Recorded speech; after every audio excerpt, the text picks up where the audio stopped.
എല്ലാവരും വോട്ട് ചെയ്തു അല്ലെ? ഈ വോട്ട് ചെയ്യുന്ന സമയത്ത് പഴയ പോലെയല്ല, ഇപ്പൊ വോട്ടിങ്ങിന്റെ ഒരു ശതമാനം വലിയ രീതിയിൽ കുറഞ്ഞു.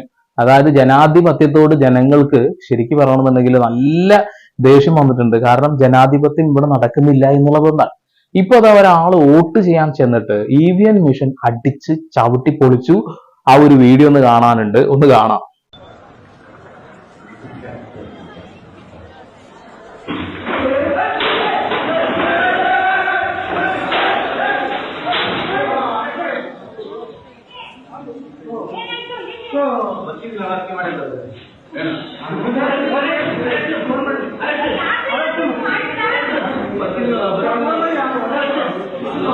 ഓക്കെ, EVM മെഷീൻ ആണ് അടിച്ചു പൊളിച്ചത്. വോട്ട് ചെയ്യാൻ വേണ്ടി വന്നു, വിരലിൽ മഷി ഇട്ടതിന് ശേഷം അത് എറിഞ്ഞുടച്ചു എന്നുള്ളതാണ്. അയാൾക്ക് മാനസികപരമായിട്ട് അതിൽ പ്രശ്നം ഉണ്ടതാണോ, അല്ലെങ്കിൽ ഈ ഒരു എന്താ പറയാ വോട്ടിംഗ് സമ്പ്രദായത്തെ ഇഷ്ടപ്പെടാത്ത ഒരാളാണോ എന്നൊന്നും നമുക്കറിയില്ല. എന്തായാലും ഇങ്ങനെയുള്ള വീഡിയോന്റെ അടിയിലെ കമന്റ് എന്താണെന്നറിയോ? ആണൊരുത്തൻ എന്നാണ് പറയുന്നത്. ഇപ്പൊ അത് എറിഞ്ഞുടച്ച ആളുടെ ജീവിതം എവിടെയാവും? ജയിലിലാവും. ജാമ്യം കിട്ടും? ഇല്ല. രാജ്യദ്രോഹ കുറ്റമാണ്. അയാൾ ഇനി പുറം ലോകം കാണണമെങ്കിൽ കുറച്ച് പാടുപെടും. ഇനി വല്ല മെന്റൽ സർട്ടിഫിക്കറ്റോ മറ്റും കൊണ്ടുവന്ന ചിലപ്പോ രക്ഷപ്പെടാൻ കഴിയും എന്നുള്ളതാണ്. എന്തൊക്കെയായാലും നമ്മുടെ നാട്ടിലെ ഈ ഒരു എലക്ഷൻ സമ്പ്രദായത്തെ ഞാനും എതിർക്കുന്നുണ്ട് എന്നുള്ളതാണ്. ഒരിക്കലും ഈ ഒരു EVM മെഷീൻ തകർത്തതിനെയും VVPAT തകർക്കുന്നതിനെയും ഒന്നും ഞാൻ സപ്പോർട്ട് ചെയ്യുന്നില്ല. അല്ലാത്ത പക്ഷം തിരിച്ച് നമ്മൾ ബാലറ്റ് പേപ്പറിലേക്ക് തന്നെ പോകണം. എന്താണെന്ന് വെച്ചിട്ടുണ്ടെങ്കിൽ ഇത്തരത്തിലുള്ള EVM മെഷീൻസുകളൊന്നും ഹാക്ക് ചെയ്യാൻ കഴിയില്ല എന്ന് ഇവിടെയുള്ള ഒരു കൂട്ടം ആളുകൾ വാദിച്ചുകൊണ്ട് അതിൽ നിരന്തരം ഹാക്കുകൾ കണ്ടുകൊണ്ടിരിക്കുകയാണ് നമ്മൾ അല്ലെ. വിദേശത്തു നിന്ന് ഉണ്ടാക്കിയ EVM മെഷീനുകൾ വിദേശത്തു നിന്നുള്ള ആളുകൾക്ക് തന്നെ അത് കൃത്യമായി ഹാക്ക് ചെയ്യാനുള്ള സംവിധാനവും ഉണ്ടാക്കാൻ കഴിയുമെന്നുള്ളതാണ്. ഇത് എവിടെ നിന്ന് നമ്മൾ പർച്ചേസ് ചെയ്തോ അവിടെ നിന്ന് തന്നെ ചിലപ്പോൾ ഇതിന്റെ മറ്റുള്ള കാര്യങ്ങളും കിട്ടും. അതാണ്. അപ്പൊ ഒരിക്കലും നമ്മൾ പൂർണ്ണമായിട്ടും ഈ ഒരു ഇലക്ട്രിക് വോട്ടിംഗ് മെഷീനെ നമ്മൾ വിശ്വസിക്കുന്നില്ല എന്നുള്ളതാണ്. ഏത് ചിഹ്നത്തിന് വോട്ട് ചെയ്താലും താമരയ്ക്ക് വിരിയുന്നു എന്ന് പറയുന്നത് അത് നമ്മൾ തമാശക്ക് പറയുന്ന കാര്യമല്ല, പലയിടങ്ങളിലും നടന്നിട്ടുണ്ട് എന്നുള്ള കാര്യം സത്യമാണല്ലോ. അപ്പൊ പിന്നെ എങ്ങനെയാണ് ഇലക്ട്രിക് വോട്ടിംഗ് മെഷീനിൽ തിരിമറികൾ ചെയ്യാൻ കഴിയില്ല എന്ന് പറയുന്നത്?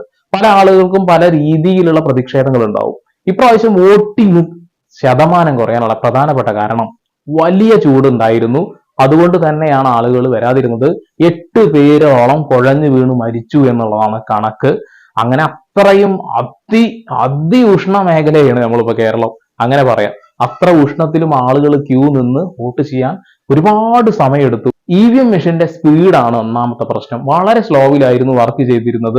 ഓരോ സമയത്തും വോട്ട് ചെയ്യണ സമയത്ത് ഇനിയും ആളുകളുണ്ടോ എന്നിങ്ങനെ അന്വേഷിച്ചുകൊണ്ടിരിക്കുകയാണ് അവിടെ വോട്ടിംഗ് നിയന്ത്രിക്കുന്ന ഉദ്യോഗസ്ഥന്മാർ. കാരണം ഇത് വലിയ സ്ലോവിലാണ് പ്രവർത്തിക്കുന്നത്. പലയിടങ്ങളിലും EVM മെഷീനിൽ വോട്ട് ചെയ്തത് ഇന്നതാണെങ്കിൽ വേറെ ഭാഗത്തേക്ക് വിരിയുന്ന തരത്തിലും നമ്മൾ കണ്ടിട്ടുണ്ട്.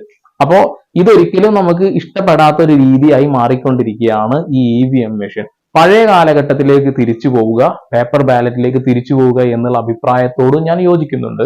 ഒരിക്കലും ഇത്തരത്തിലുള്ള ഈ ഒരു എന്താ പറയാ രാജ്യവിരുദ്ധ പ്രവർത്തനമാണ് ഇത്. EVM മെഷീനും തകർക്കുക എന്ന് പറയുന്നത് രാജ്യവിരുദ്ധമായിട്ടുള്ള ഒരു കാര്യമാണ്. അതൊരിക്കലും നമ്മൾ സപ്പോർട്ട് ചെയ്യാനും പാടില്ല. അത് ചെയ്ത ആളേനെ നിങ്ങൾ പൊക്കി വെക്കാനും പാടില്ല. നിങ്ങൾ രാജ്യസ്നേഹിയാണെങ്കിൽ ഒരിക്കലും അയാളെ സപ്പോർട്ട് ചെയ്യില്ല എന്നുള്ളതാണ്. അയാളുടെ ഒരു എന്താ പറയാ മാനസിക നില എന്താണെന്ന് നമുക്കറിയില്ല അല്ലെ. അപ്പോ ഇതാണ് അവസ്ഥ. എനിക്ക് ജനാധിപത്യ രാജ്യമാണ് ഇന്ത്യ എന്ന് പറയുമ്പോൾ ഭയങ്കരമായിട്ട് അത് പറയുന്ന സമയത്ത് ഉള്ളിലൊരു പെടപ്പുണ്ട്. കാരണം ജനാധിപത്യ രാജ്യമല്ല ഇപ്പോ ഇവിടെ മതാധിപത്യ രാജ്യമായി മാറിക്കൊണ്ടിരിക്കുന്നുണ്ട് അല്ലെ. ഇപ്പൊ ധ്രുവ് ദ്രാഡിയൊക്കെ ഇഷ്ടം പോലെ വീഡിയോസ് ചെയ്തിട്ടുണ്ട്. എന്തിനെതിരെയാണ്? ഒരിക്കലും ഒരു രാഷ്ട്രീയ പാർട്ടിക്ക് മാത്രം എതിരായിട്ടല്ല.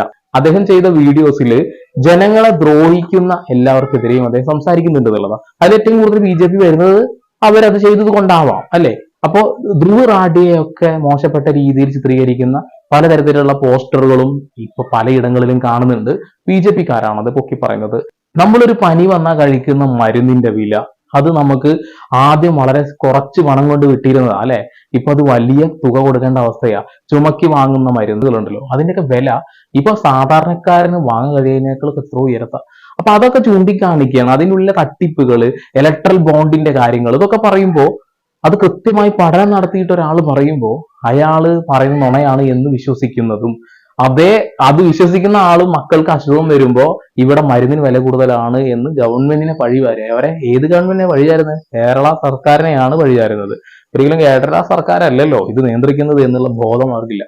മരുന്നിന്റെ ഇഷ്ടമുള്ള വില നിശ്ചയിക്കാൻ ഓരോ പ്രൈവറ്റ് കമ്പനികൾക്കും ഇവിടെയുള്ള മോദി സർക്കാർ അനുവാദം കൊടുത്തു കഴിഞ്ഞു. ഓക്കെ ഓക്കെ അപ്പൊ നമുക്ക് പറഞ്ഞ് കാട് കയറേണ്ട. ഇലക്ട്രിക് വോട്ടിംഗ് മെഷീനിൽ എനിക്കും ഒരു തരത്തിലുള്ള വിശ്വാസവും ഇപ്പൊ ഇല്ല. അത് കേരളത്തിലുള്ള ഒരുപാട് ആളുകൾക്ക് ഇങ്ങനെ തന്നെയാണ് എന്നാണ് ഞാൻ വിശ്വസിക്കുന്നത്. അതുകൊണ്ടൊക്കെ തന്നെയാണ് ഇവിടെ വോട്ടിംഗ് ശതമാനം വലിയ രീതിയിൽ കുറയുന്നതും. എല്ലാവരും ഈ ഒരു പേപ്പർ വോട്ടിംഗ് സമ്പ്രദായത്തെ തിരിച്ചു കൊണ്ടുവരണമെന്ന് ആഗ്രഹിക്കുന്നത്.